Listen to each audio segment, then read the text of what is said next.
Herzlich willkommen zu unserer heutigen Sendung aus unserem Energiestudio in Berlin. Wir wollen Ihnen heute den aktuellen Gasmarktreport der Internationalen Energieagentur vorstellen.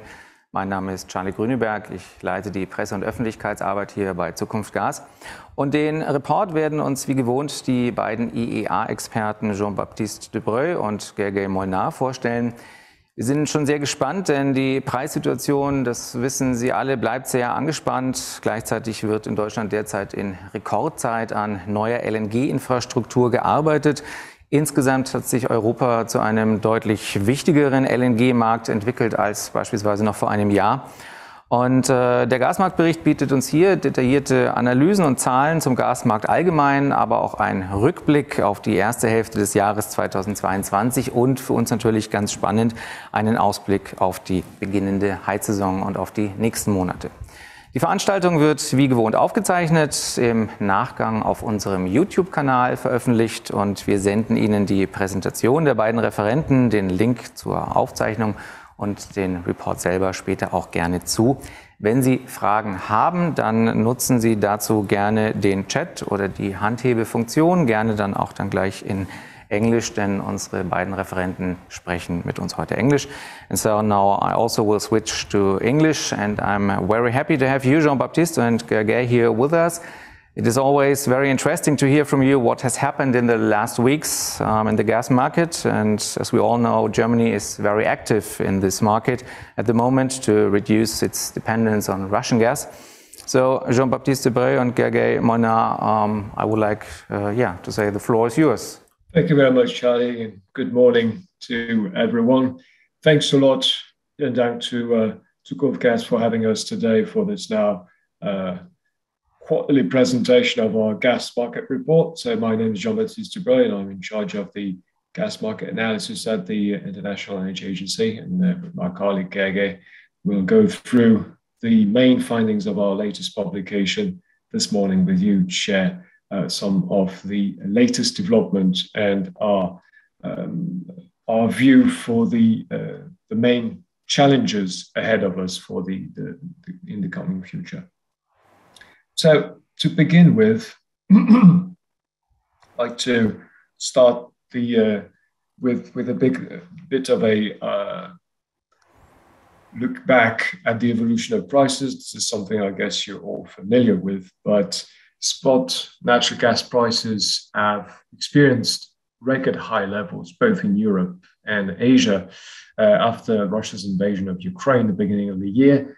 They have come down since the month of April, thanks to a strong LNG inflow to Europe, milder temperatures, also some demand destruction in both markets.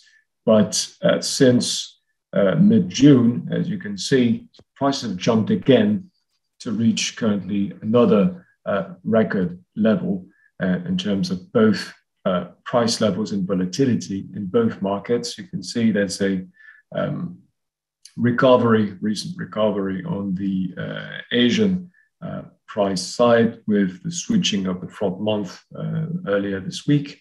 And this, of course, reflects the very strong state of tension on those markets.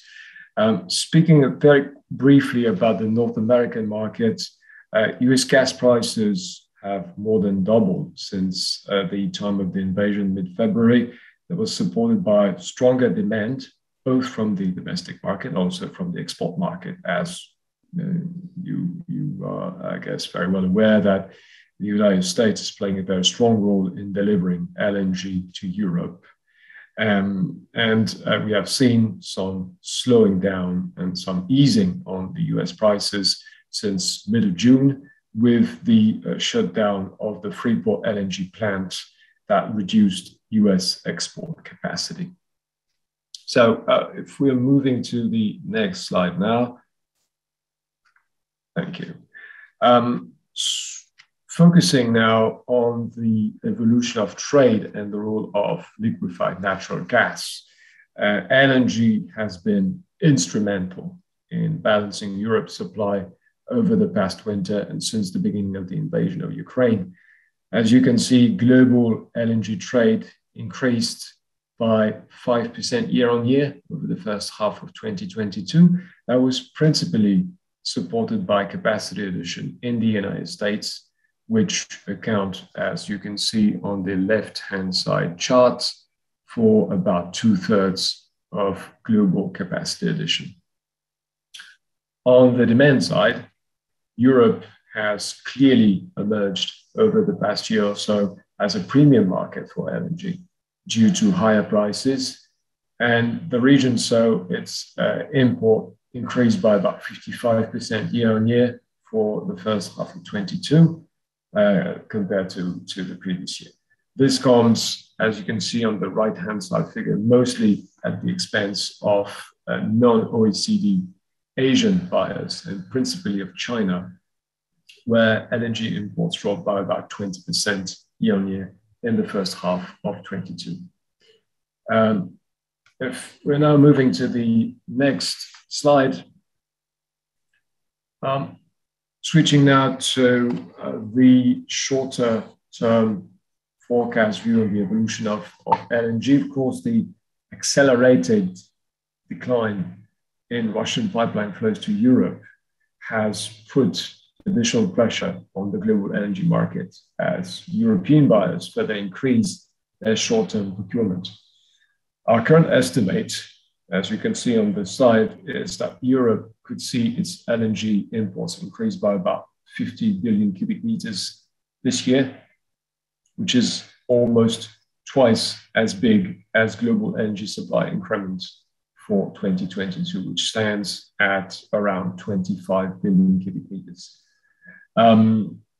This modest increase is owed to the fact that we have, on the one hand, limited new capacity being commissioned this year, and also some limitation from the US due to the recent impact of the Freeport export terminal shutdown in June, which is not expected to return before October, and only with partial capacity.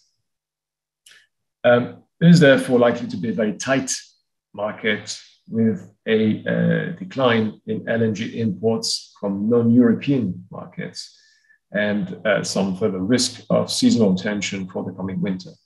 Limited global LNG capacity additions for the coming 2 to 3 years, also likely to keep global LNG trade under pressure for the medium term.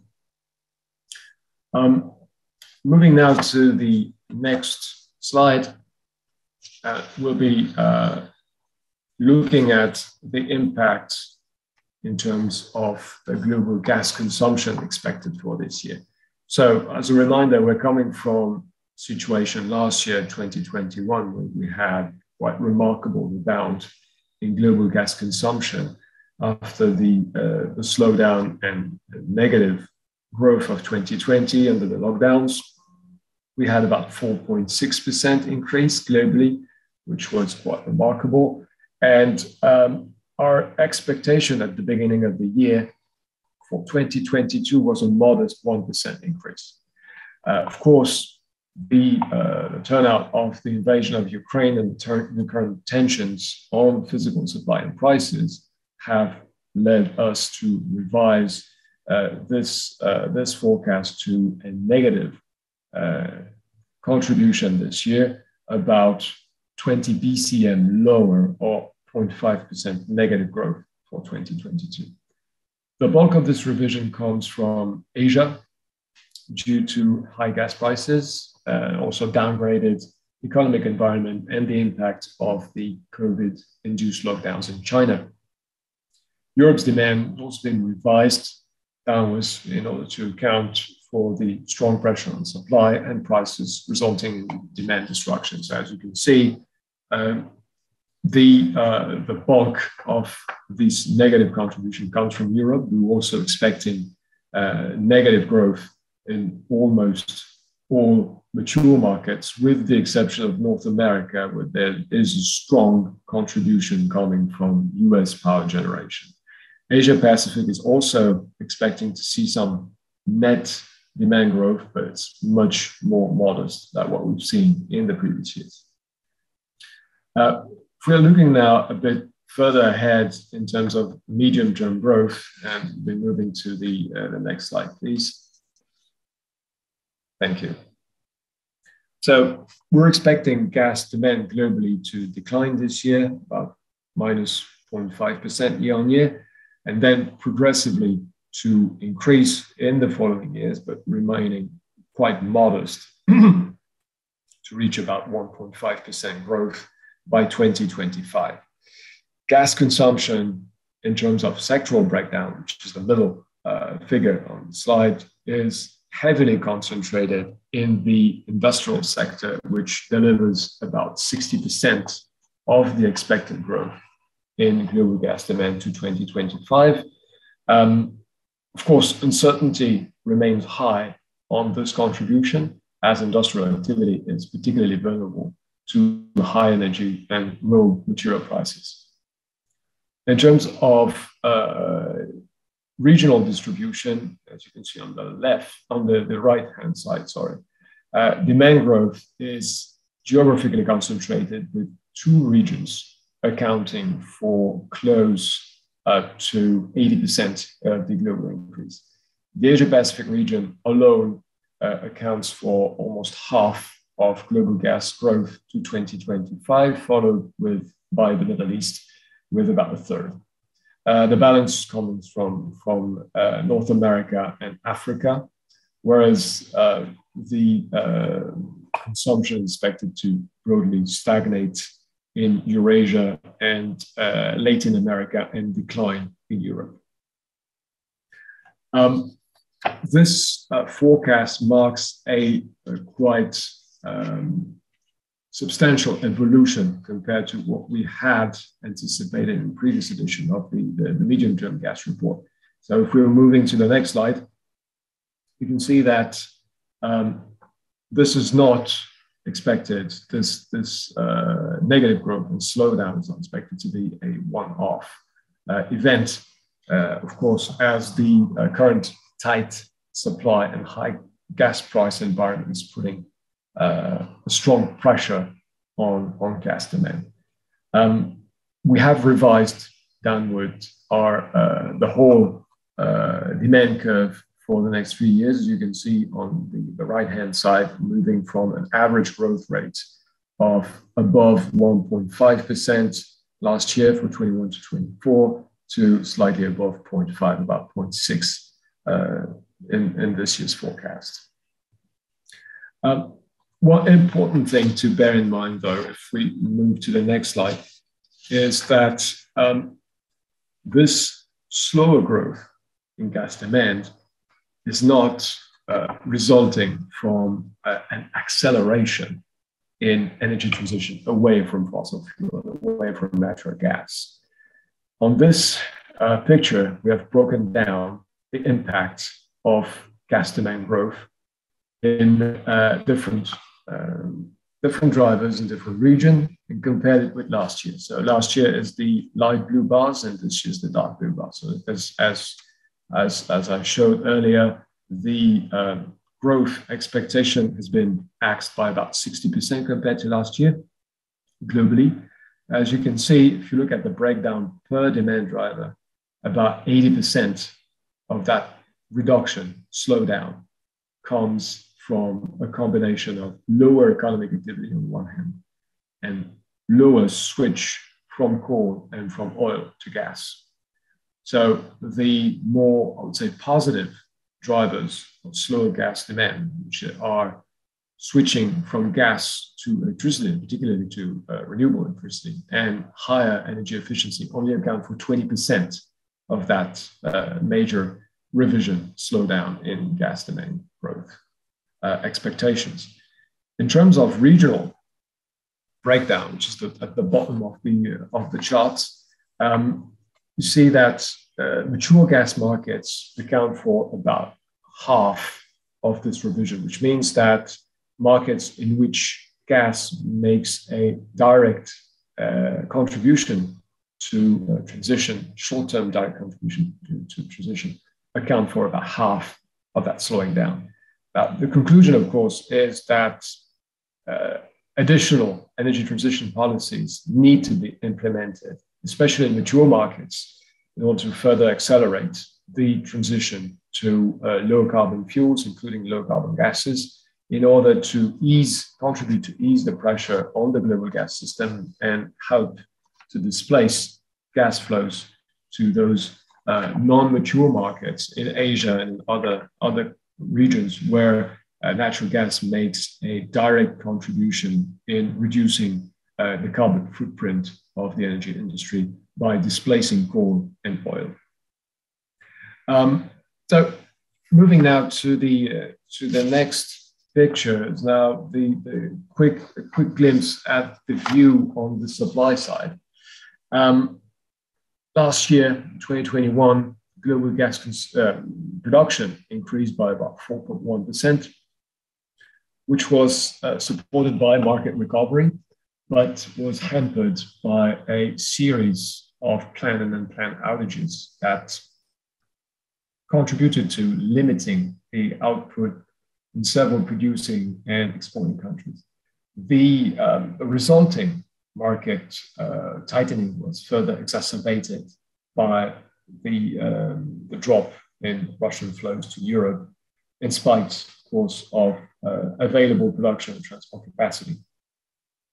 So in this forecast, we anticipate that a global gas production growth will be slightly negative this year, as the expected drop in Russian production is not fully compensated by additional growth from other regions, as you can see.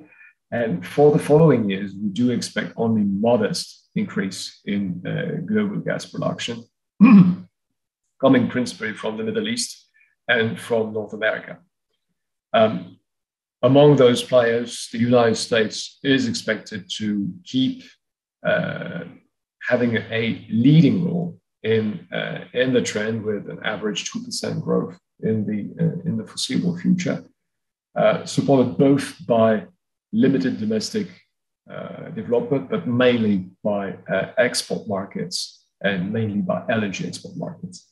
Whereas the Middle Eastern growth is mainly geared at domestic market, with the exception of Qatar's expected expansion of LNG capacity in the next few years.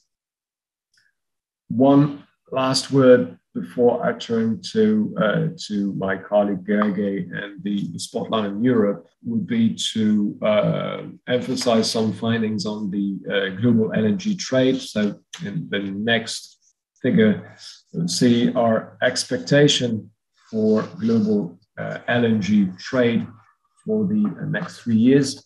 We're expecting to see global LNG volume reaching about 600 billion cubic meters by the end of this forecast, by 2025, which is about 4% annual growth on average, which is, of course, much lower than what we have seen over the past year, which was almost double, about 7% on average over the last 5 years. On the import side, the growth is led by Europe, obviously, especially on the very short end. And then we're seeing some further developments, mainly from Asia, but of course, the bulk of the capacity addition is taking place now in Europe. On the supply side, most of the capacity additions is taking place in North America, and particularly in the United States. We're also seeing some more marginal developments in other regions. But the North American basin, especially in the United States, is accounting for more than 50% of the energy supply growth in this forecast horizon.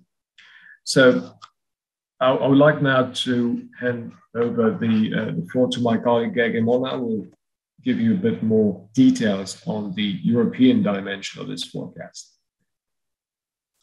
Thank you, Jean-Baptiste, and many thanks to Zukunft Gas for hosting us. It is a great pleasure to be back at the Energie studio, and indeed in the next couple of slides we will focus a bit more on Europe, which has been and is at the very epicenter of the energy crisis, which is taking place, and which is of course having implications well beyond Europe and well beyond the gas sector. So this slide gives us just an overview of how European gas demand has been evolving in the last couple of quarters. And what we see is that in the first half of 2022, European gas consumption declined by approximately 10%. This has been driven by all the sectors, but maybe particularly by the residential and commercial sector, where we have seen a decline of around 13%. This has been mainly driven by the milder weather conditions in the winter and in the spring. And when we are looking at industry, our estimate is that industrial gas consumption have fallen between 10 to 15% year on year, mostly in the gas and energy intensive industries, some of which have already curtailed or shut in their production. And we see that this trend is being intensified in July and August, now that as we speak, gas prices on TTF are at 130 euro per megawatt hours. And of course, many industrial processes are just not making too much economic sense at those price levels, and as such, production is being shut. In contrast with the industrial sector, we have seen that in the power sector, gas burn has been somewhat more resilient. According to our estimates, it declined by around 3% compared to last year. And I think that part of the reason for that is that in the Southern European markets, so in Iberia and Italy, we have very low hydro output, which creates additional market space for gas-fired power plants. And the same is happening in France with the very low, record low nuclear output, which is also encouraging some additional gas burn in the power sector. Our forecast, which dates back now a couple of months, we have foreseen a 9% reduction in European gas consumption. I would like to emphasize that this is being revised at the moment, and it is being revised, of course, downwards because of two reasons. One, we see that the price levels have been surging further, and this is leading to further demand destruction.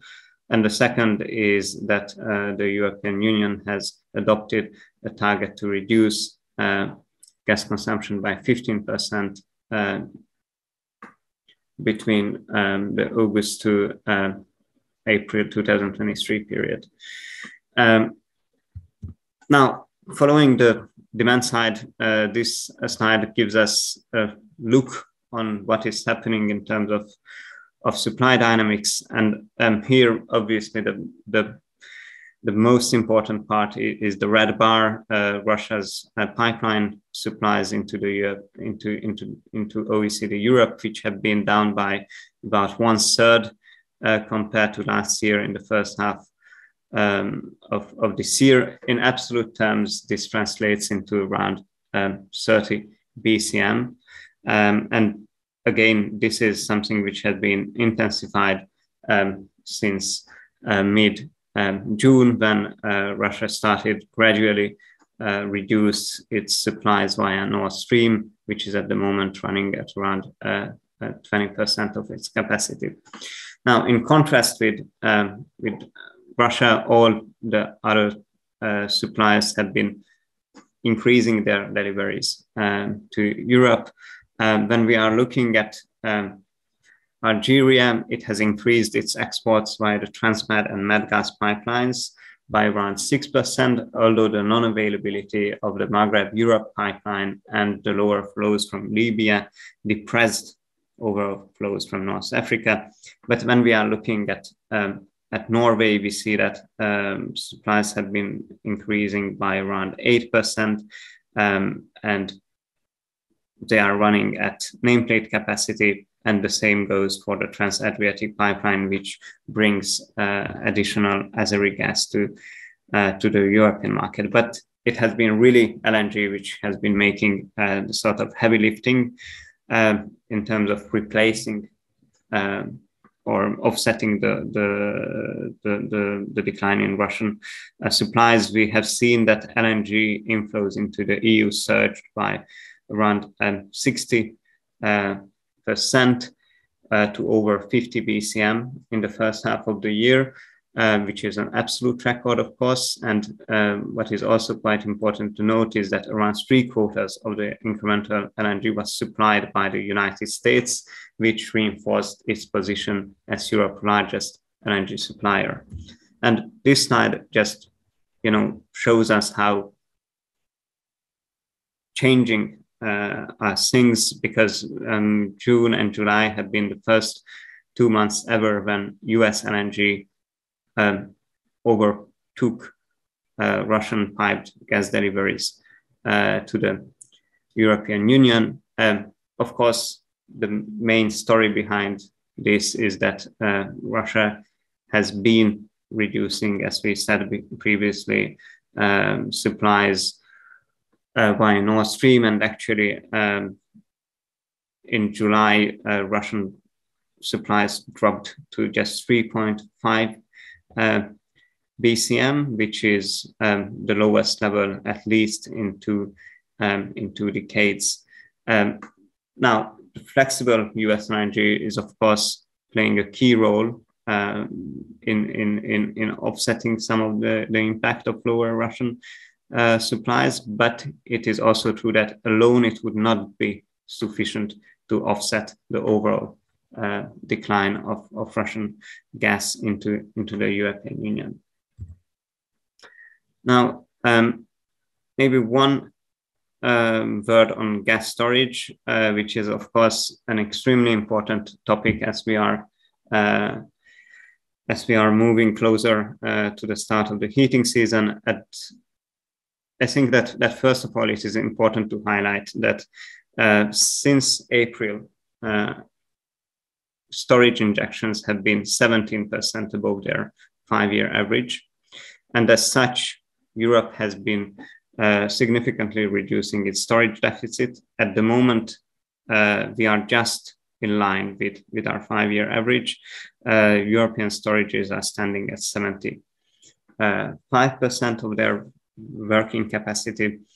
And I think we can now say that we are on track to reach the EU's target of 80% field levels by 1st of November.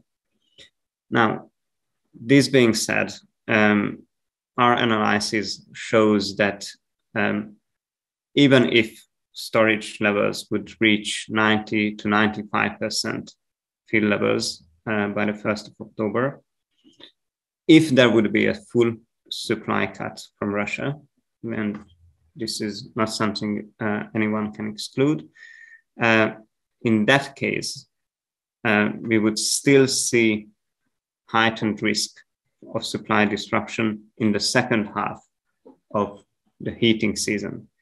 And this is simply because there would be a greater call on storage withdrawals. And as we all know, the reactivity of storage sites declines quite dramatically once the field levels fall below 30% of working storage capacity. And in this context, our executive director in mid-July put out a 5-point action plan on the necessity and on the importance of saving additional gas ahead of the heating season in order to reach those more ambitious field levels.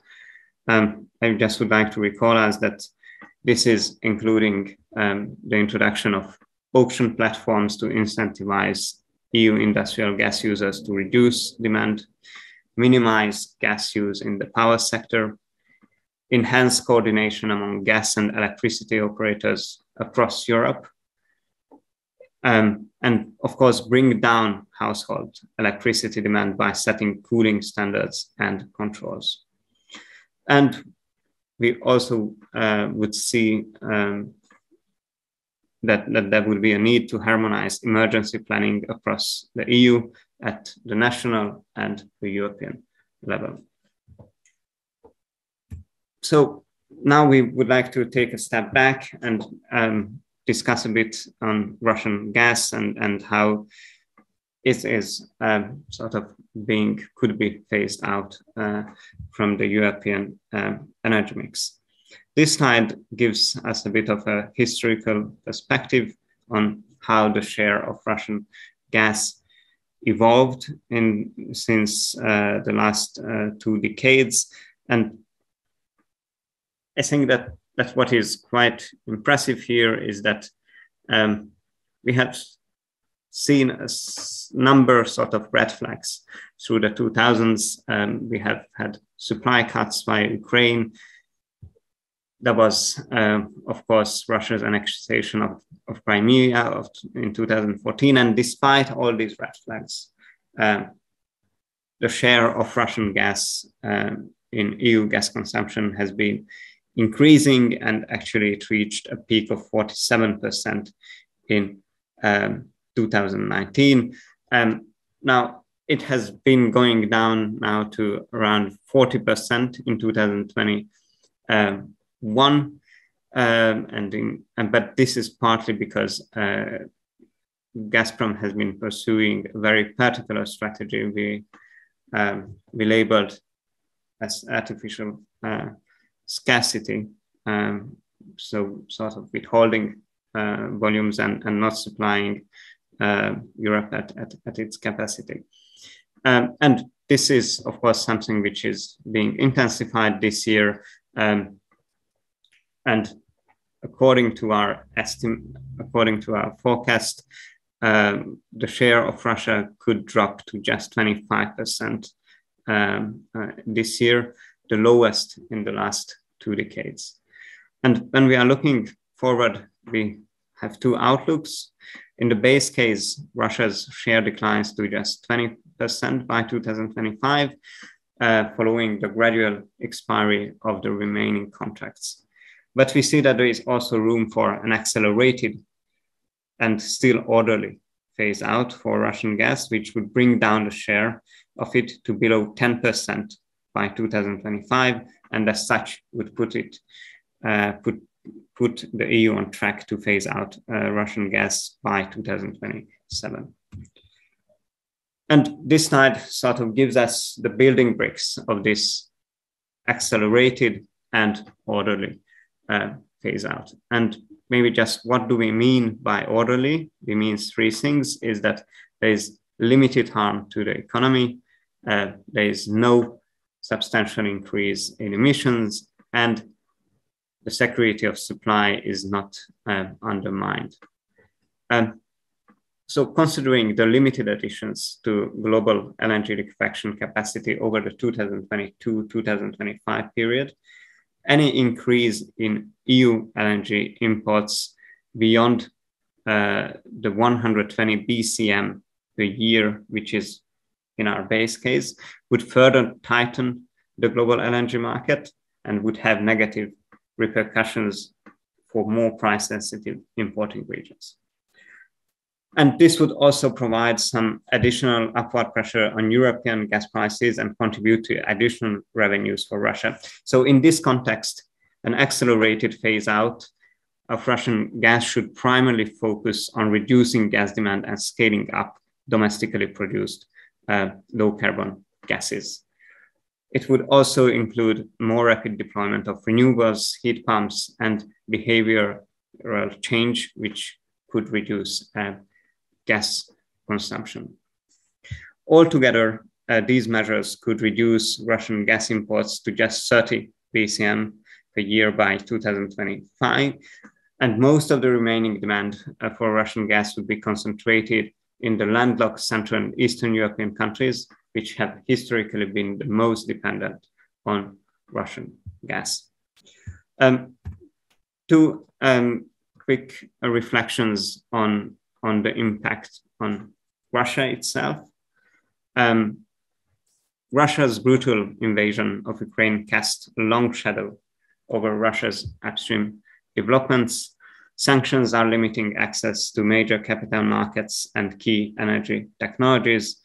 And of course, the EU's decision to phase out Russian gas as soon as possible quickly deteriorated Russia's gas export outlook and upstream prospects. So this year forecast foresees a cumulative production loss of over 480 BCM compared with our previous medium-term outlook for the 2022-2025 period. And an accelerated phase out of Russian gas would lead to a production loss of close to 550 BCM. And there's a number of fields which might be impacted by this.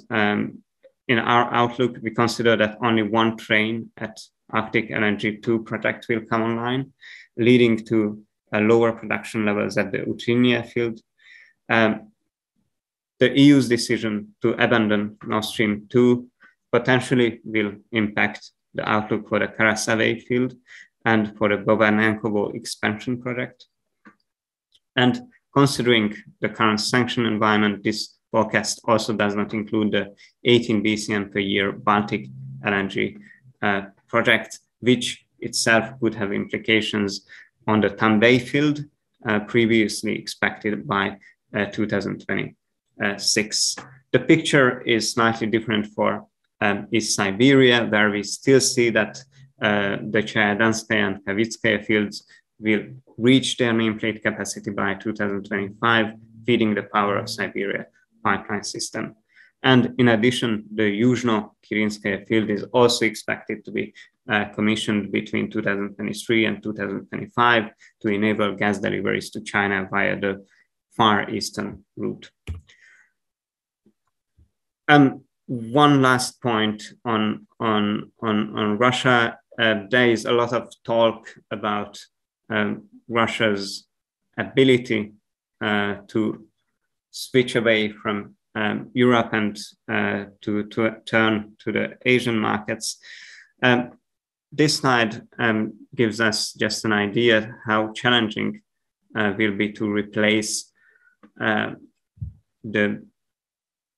EU market for Russian gas. Our analysis indicates that it would take at least a decade to ramp up Russian gas exports to up to 155 BCM to the Asian markets. And there is a number of still tentative projects in that picture, namely the Power of Siberia 2 project, which is a pipeline system of consisting of 50 BCM per year capacity, which has been promoted by Russia for years now, but there is still no binding agreement with the Chinese off-takers on it. So there is still, it is still, I would say, a wish project at the moment. And the second point, which is not reflected on this slide, but maybe worth to mention, is that, of course, the price levels are not necessarily the same when we are talking about the EU market and the and the Chinese market. Just to give a quick comparison, at the moment, the EU gas prices are at almost $70 per MMBTU. Russia's export price to China for piped gas was around $6 per MMBTU in the first half of 2022. Of course, hopefully, TTF won't stay at current price levels for the next 5 years, but it just shows maybe that the negotiation power of Russia will be quite not the same when we are talking about its east pivot. With that, I would like to turn back to my colleague Jean-Baptiste for some concluding remarks. Thank you for your kind attention. Thanks. So very briefly to summarize the key findings from our report. As you have understood, we do expect to see some contraction in gas demand this year, about 0.5%, likely to be revised further, as mentioned by Gege, especially in Europe, as we see more demand destruction taking place. And this will have medium-term repercussions with a higher level of uncertainty and impact on the broader macroeconomic landscape, with limited growth expected for the coming 2 to 3 years. And this slower growth in gas demand is not triggered by a faster transition to low carbon energy consumption, but really by a gloomy outlook, both in terms of supply and in terms of macroeconomic fundamentals for demand. The production side is seeing some limited developments, mainly coming from North America and the Middle East, which can hardly compensate for the loss of Russian gas production for this year. The development of LNG will be limited in the next few years, as we can anticipate from the current pipeline of projects, with about 4% increase, which is about half of what we've seen in the last 5 years. And we do expect in this forecast to see Russian gas pipeline flows to Europe drop by more than 50%, which could be further accelerated, as was presented in this in the slideshow, with further demand side measures to drop about 75% of Russian, the equivalent of Russian pipeline flows to Europe by 2025. Thank you again for your attention. Thanks a lot, Jean-Baptiste and Gege. It was again very interesting, and I have already received a few questions, so please feel free to pose further questions. The first question: how does the IEA consider the potential growth for biomethane out of biogas in Germany and Europe in order to reduce LNG imports from USA and gas imports from Russia, and in order to reduce dependence of gas imports possibly? Well, thank you for the question. We think that low-emission gases, low-emission hydrogen, biomethane, can play an important role in reducing the European Union's reliance on fossil fuel imports, and particularly on imports from Russia. Now, I think it is very good that we have a target now at the EU level of 35 BCM per year biomethane production by 2030. That's a very welcome development. The technical potential for biomethane is large, it's huge in the EU, around 100 BCM according to various estimates, including ours.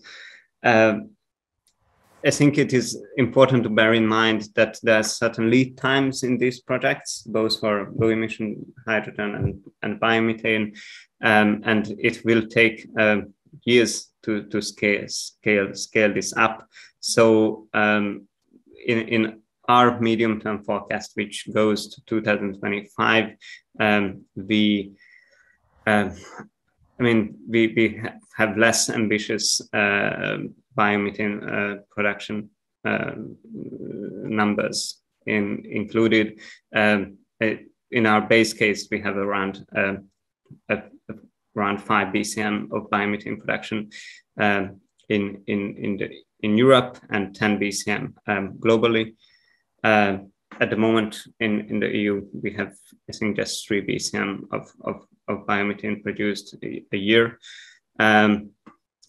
I think that it will be quite important to also make some steps, both at the EU and national level, to accelerate the deployment of low-emission gases, cut the red tape, promote some subsidy schemes, and of course also act on the demand side to foster demand creation by introducing quotas in certain sectors and so on. Thank you. Thank you. There is a quite low growth in LNG production, and it mainly takes place in the US. What is the reason for that when you look also at the high prices? It could be much more attractive for also new players, maybe. Well, absolutely. The recent evolution in prices is resulting in an increase in interest in terms of developing new projects, although we have not seen a flurry of final investment decisions yet, because there are still some longer-term uncertainties regarding the sustainability of gas demand growth, especially in Europe beyond the end of this decade. But for the foreseeable future, for the next 3 years, the lead time of the projects is the main hamper to develop further capacity. We have already seen some delays in projects which took final investment decision before the COVID crisis because of the delays induced by the lockdowns. We have other projects which suffered from security-related delays, such as Mozambique, for instance. And so the current wave of projects is expected to come to the market by 2025, is mainly projects that have taken a final investment decision before the COVID crisis. We have a couple of projects, fast-track projects, that may be able to start operations in less than 2 years, but those are really a minority of the expected capacity additions. Thank you. Which role has Qatar played so far during the current energy crisis as an important LNG supplier? Can Europe expect more gas deliveries from that country in the near future, as many people in Germany hope? Well, Qatar is one of the biggest, is the biggest with Australia supplier in annual capacity. Qatar is already operating at above its nameplate capacity. So the expectation for further volumes, additional volumes, is limited beyond, of course, the scheduled capacity increase that is due to take place by the mid 2020s. And Qatar's portfolio is balanced in between Europe and Asia, so there's still some potential for arbitrage, but it's already quite locked in under long-term contracts. Another country that is often mentioned is Canada, and end of August, Minister Habeck will visit Canada. What role can Canada play in supplying Europe with additional amounts of natural gas? Canada has a project under development, and there is some interest for further projects, both on the Pacific and Atlantic coasts. Again, the question is more the lead time, especially for those projects which have not taken final investment decisions. So we're talking about an average of 5 years for new projects to start operations. So there is some technical potential there in terms of additional volumes being shipped to Europe, but nothing to be expected before 25-26 for Canada LNG, and even beyond for those projects which have not taken investment decision yet. A question to Gergely. Most of the decrease is related to fewer import of gas from Russia, but when watching the gas demand, do you expect also a decrease of the gas price in average for the next years? Is there some hope that Russia is also losing its pricing power?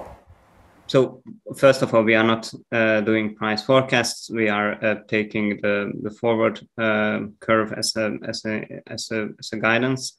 But I think that it is what is quite important to see is that one major determining factor for the price developments will be how the energy liquefaction capacity developments will play out. And we see that there's a limited number of projects coming online in between 2022 and 2024.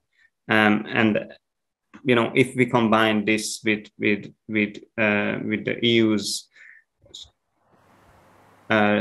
drive to reduce its reliance on Russian gas, this creates, of course, a quite tight market conditions. So, in our view, the sort of rebalancing might happen more towards 2025, 2026, when there will be more than 110 BCM per year of liquefaction capacity added to the market, which obviously will then reduce some of the tensions we are currently experiencing. I don't know if I'm responding to the question. Yeah, I think in a way. Yeah. As far as you can, as you already mentioned that you do not do forecasts, what will be very interesting for us, but I understand that. I have some other questions regarding Russia here. How big do you consider the impact of oil field service companies such as Schlumberger and the likes leaving Russia on Russian production? Also, maybe the subject of sanctions and how this will impact the Russian production. I think that this would be rather. I mean, if the question is related to oil production, then that will be a question to our colleagues in our oil team. But just to on the gas side, and we noted this during the presentation, we see some quite dramatic downward revision for the production outlook.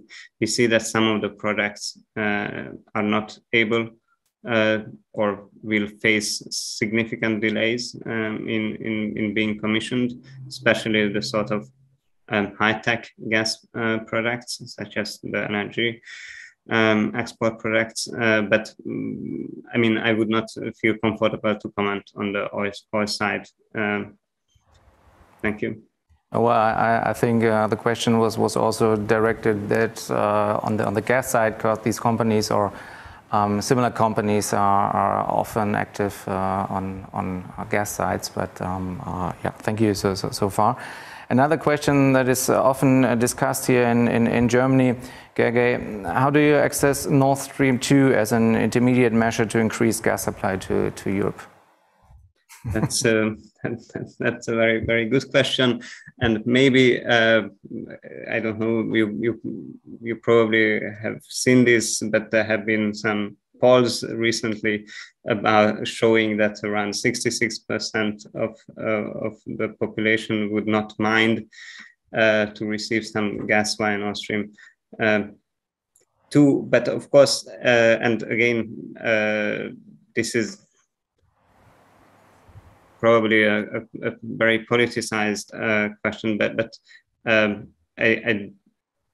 I don't see this as being possible in the current sanction regime. It would be also probably create some tensions internally in the European Union, and it would certainly not help our goal to reduce reliance on Russian gas as soon as possible. But I know that this idea has been, in a way, promoted by Russia's political leadership on a number of occasions.